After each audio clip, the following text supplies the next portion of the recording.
Video शुरू करने से पहले आपको बता दूं कि सारे शब्द दिलो दिमाग में उतरने दें। मैं गारंटी लेता हूं जिंदगी पूरी तरह बदल जाएगी। और अगर वीडियो पसंद ना आए आप बेशक ही डिसलाइक कर सकते हैं। आलस्य की वजह से अच्छे अच्छे अवसर भी हाथ से निकल जाते हैं। जीवन में अगर कुछ हासिल करना है तो सबसे पहले इस आलस्य को त्यागना होगा। इसे मैं एक कहानी के माध्यम से बताऊंगा। चलिए दोस्तों, कहानी शुरू करते हैं। एक बार की बात है, पुराने समय में किसी आश्रम में गुरु अपने शिष्यों के साथ रहते थे। गुरु बहुत ही विद्वान थे। उनका एक शिष्य बहुत आलसी था। उसकी शिक्षा पूरी होने वाली थी, लेकिन वह समय का मूल्य नहीं समझ सका था। शिष्य आलस्य की वजह से आज का काम कल पर टाल देता था। गुरु ने सोचा कि शिष्य को समय का महत्व नहीं समझाया तो इसका जीवन बर्बाद हो जाएगा और ये जीवन में कभी तरक्की नहीं कर पाएगा। एक दिन आलसी शिष्य को एक पत्थर दिया और कहा, पुत्र, ये जादुई पत्थर है। इससे तुम चाहो उतना सोना बना सकते हो, लेकिन तुम्हारे पास सिर्फ 2 दिन है। इससे तुम्हारा जीवन सुधर जाएगा।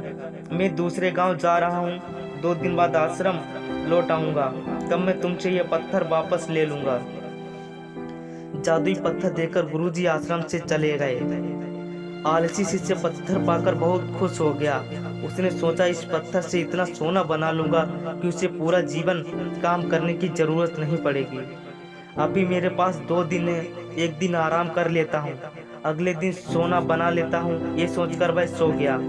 पूरा दिन और पूरी रात आराम करने के बाद जब वह उठा तो उसने सोचा कि आज बहुत सारा लोहा लेकर आना है और उसे सोना बनाना है, लेकिन इससे पहले खाना खा लेता हूँ, फिर काम करूँगा। उसने पेट भरकर खाना खाया तो उसे नींद आने लगी। अब वह सोचने लगा कि कुछ देर सो लेता हूँ। सोना बनाने का काम तो छोटा सा है, बहुत जल्दी हो जाएगा, शाम को कर लूँगा। उसे नींद आ गई। शाम हुई और उसकी नींद खुली। सूर्यास्त हो चुका था। जैसे ही शिष्य उठा उसने देखा कि उसके गुरु लौट आए हैं। गुरु ने शिष्य से कहा, अब रात हो चुकी है, 2 दिन पूरे हो गए, इसलिए अब वह पत्थर मुझे लौटा दो। पत्थर देते समय शिष्य को अपनी गलती का एहसास हो गया। उसे समझ आ गया कि समय मूल्यवान है, इसे आलस्य से बर्बाद नहीं करना चाहिए। इस एक बुरी आदत की वजह से कई बड़े बड़े अवसर हाथ से निकल जाते हैं, इसलिए आलस्य को तुरंत त्याग देना चाहिए। दोस्तों, हमें इस कहानी से ये सीख मिलती है, हमें आज का काम अभी और आज ही करना चाहिए, कभी कल पर नहीं टालना चाहिए। हम जब भी कोई काम करते हैं तो हमारा मन उस काम करने के लिए जल्दी उत्सुक होता है, जो आसान होता है। इसलिए दोस्तों, हमारे मन में जो भी आलस्य भरा है उसे तुरंत बाहर निकाल फेंकना होगा, तभी हम जीवन में आगे बढ़ सकते हैं और तरक्की कर सकते हैं।